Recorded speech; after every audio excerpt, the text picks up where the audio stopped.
Bonjour, comme vous pouvez le constater, cette vidéo elle est en français et je vais vous parler des leçons que j'ai apprises en 2020. Donc si vous voulez en savoir plus, restez connectés. Hello guys, je suis Annabelle. Sur ma chaîne, je parle de la foi, de mon style de vie, des vlogs et de la nourriture. Alors, bienvenue sur ma chaîne, bienvenue sur Baby Anna's World. Les leçons que j'ai apprises en 2020 ou des leçons que 2020 m'a apprises. M'a apprises ou m'a appris. Ouais. Franchement, quand je suis rentrée dans l'année 2020, je m'attendais à tout sauf à ça, quoi. Je sais qu'en début d'année, déjà en décembre 2019, on était au courant de ce qui se passait en Chine. Mais franchement, pour moi, c'était genre... Oh ouais, ouf, désolé pour eux, mais enfin c'était là-bas, ça n'allait pas arriver ici. Et janvier, waouh, déjà le 31, en décembre, il y avait les gilets jaunes, je pense, la grève des gilets jaunes. Donc c'était un peu compliqué de voyager, de se déplacer. Bon, je suis quand même allée dans le sud, à Grenoble précisément, pour passer le réveillon en famille, chez ma cousine. Du coup, si tu passes par là, je te fais un coucou, Vivi.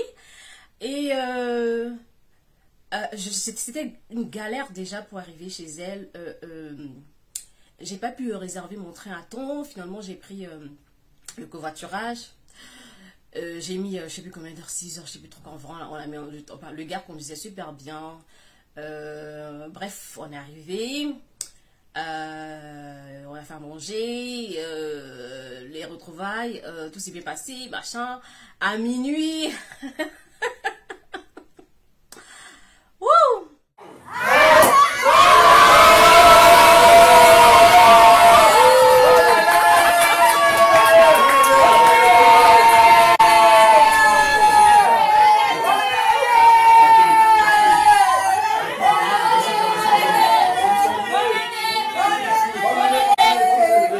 2020, janvier, super, waouh, dans notre ministère, c'était l'année de perfection, ah waouh, c'est venu comme une série sur le gâteau, c'est ah oui, l'année de perfection, tout ce que je fais cette année est parfait.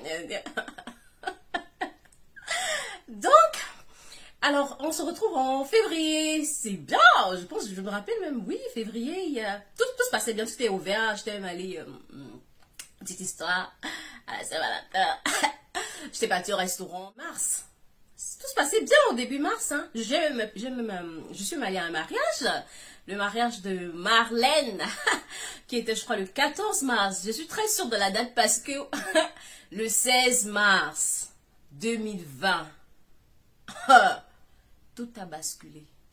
Il y a c'est un feuilleton, je sais pas trop quoi, un soap qui passe sur sur les chaînes françaises, enfin je sais plus quelle chaîne, et c'est le jour où tout a basculé. Donc c'était comme ça, le jour où tout a basculé, le 16 mars 2020, où le président annonce que on va en confinement.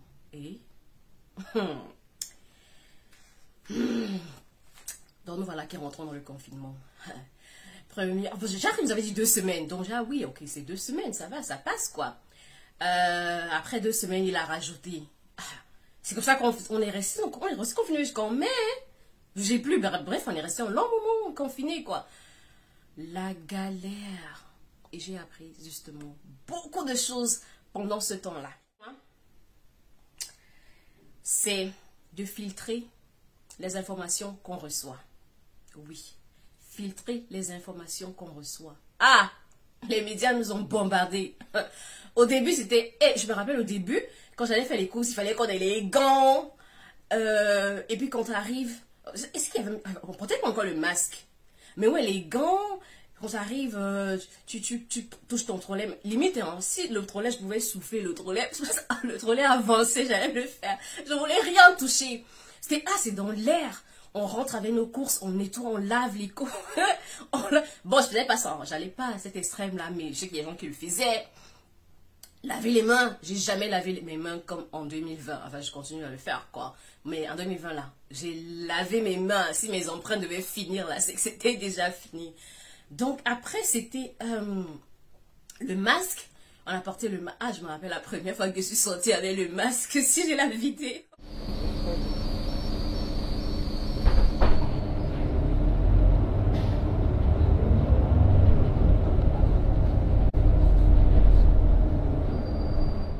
savez, moi, enfin, pour vous dire, pas si vous avez... Pour vous dire, j'écoute pas les informations.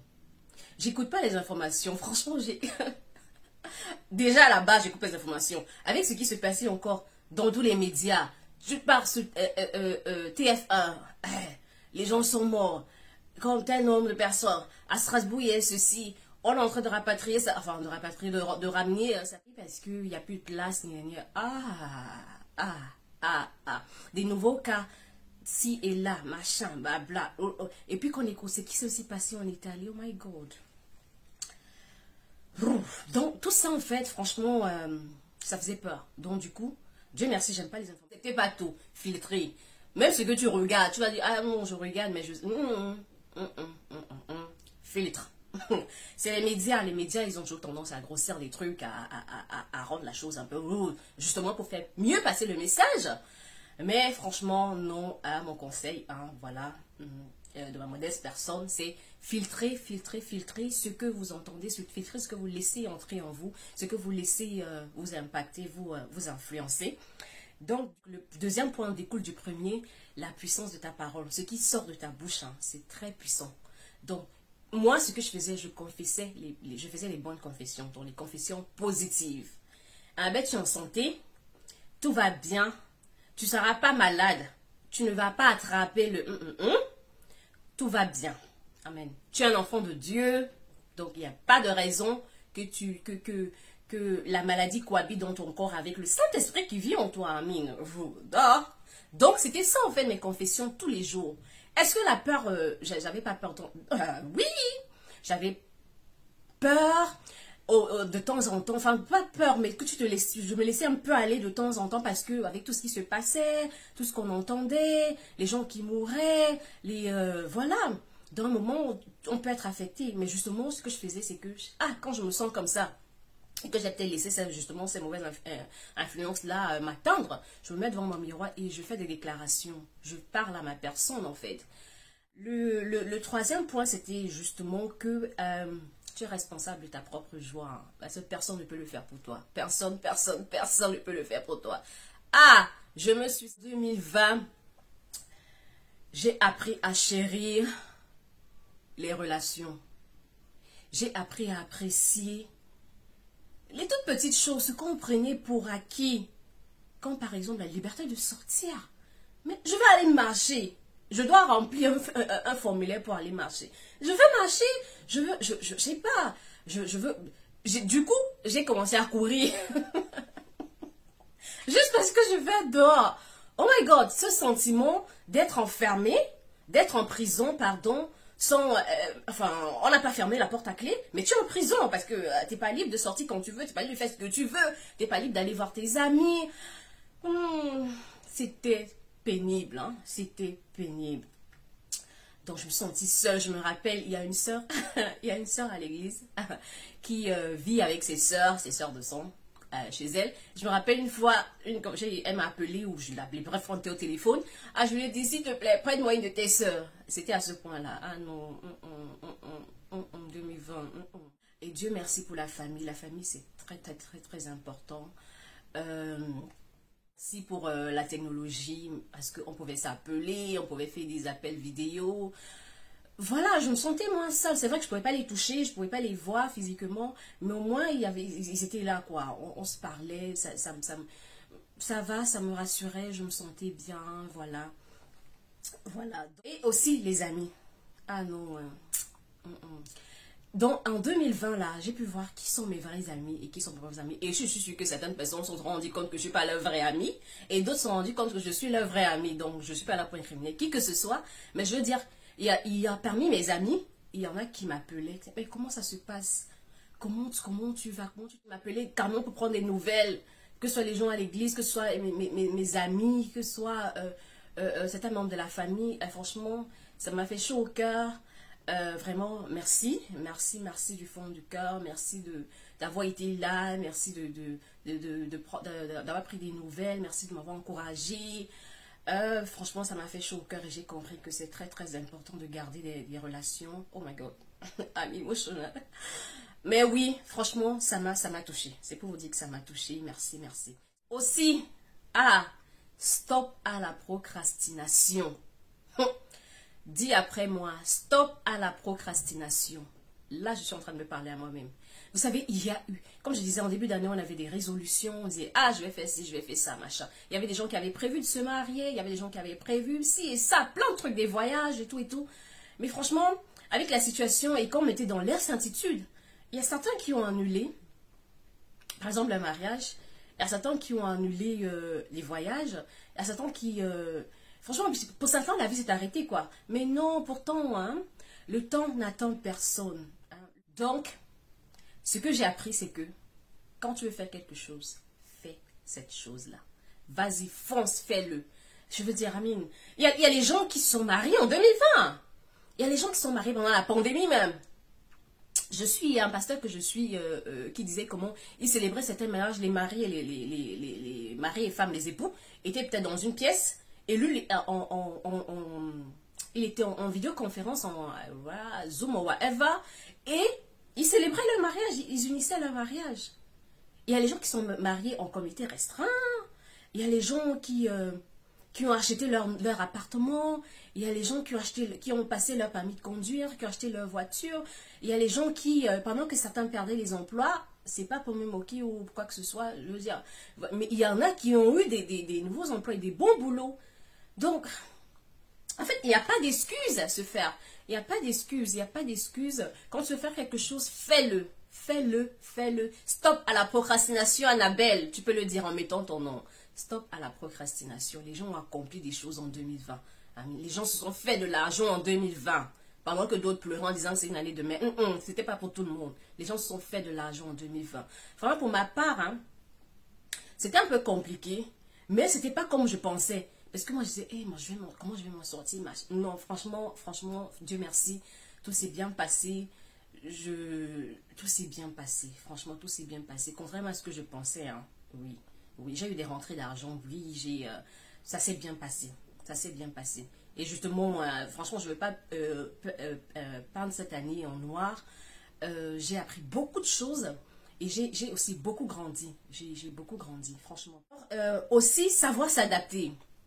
Être flexible. Une autre chose que j'ai apprise. Vous savez, et savoir qu'il y a toujours une issue de secours. There's always a way out. Il y a toujours une issue de secours. Une issue de sortie. Bref, there's always a way out. C'est ce que je veux dire. Donc, savoir s'adapter. Par exemple, les cultes, à un moment, on ne pouvait pas aller à l'église, mais qu'est-ce qu'on a fait? Donc, beaucoup de ministères, hein, c'était les cultes en ligne. Donc, la parole venait te trouver à la maison, en fait. On passait des moments dans la parole. Il n'y a pas eu cette coupure-là. Parce que vraiment, je vais en venir, mais il n'y a pas eu cette coupure-là. Et aussi, les gens continuent à travailler. Il y avait le télétravail. Pour ceux qui pouvaient faire le télétravail, ils travaillaient en télétravail. Il y avait les anniversaires.